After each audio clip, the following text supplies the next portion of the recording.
जय जय दाता आनंद साईं, जय जय दाता आनंद साईं। ओम साईं जनहितकारियाय नमः।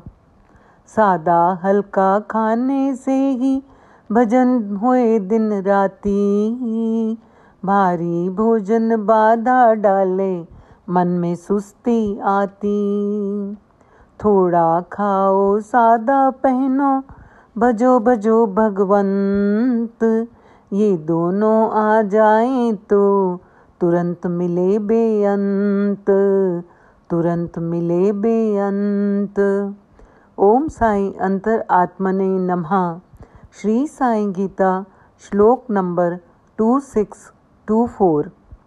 श्री साईं गीता के इस परम पावन श्लोक में श्री आनंद साईं जी समझा रहे हैं, हमेशा जीव को हल्का भोजन करना चाहिए।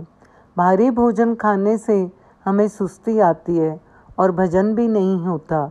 थोड़ा खाओ, थोड़ा बोलो, सिमर सिमर अमर हो जाओ, ये भी श्री साईं गीता की लाइंस है। इस श्लोक में श्री आनंद साईं जी थोड़ा खाने के साथ सादा पहनो यानी सादगी में रहो, ये समझा रहे हैं। ये दोनों, थोड़ा खाना और सादा रहनी हो जाए तो हमें तुरंत ईश्वर की प्राप्ति हो जाती है। भोजन और भजन में गहरा संबंध है। पाप की कमाई का भोजन कभी भजन नहीं करने देता। मन की वृत्ति अशांत हो जाती है। आज आपको एक बहुत सुंदर प्रसंग सुनाती हूँ। एक साधु विचित्र स्वभाव का था। वो बोलता कम था, उसके बोलने का ढंग भी अजीब था। उसकी मांग सुनकर सब लोग हंसते थे।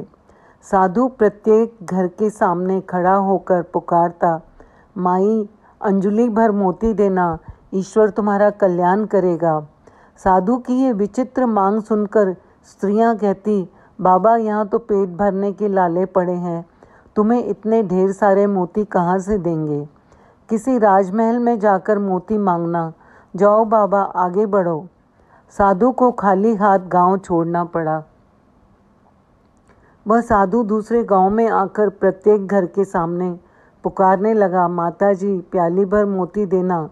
साधु की विचित्र मांग सुनकर वहाँ की स्त्रियां भी अचंभित हो उठी। वहाँ भी साधु को कुछ नहीं मिला। अंत में निराश हो वहाँ से भी खाली हाथ जाने लगा। उस गांव के छोर में किसान का एक ही घर था। वहाँ साधु ने आवाज़ लगाई। किसान सहसा बाहर आया।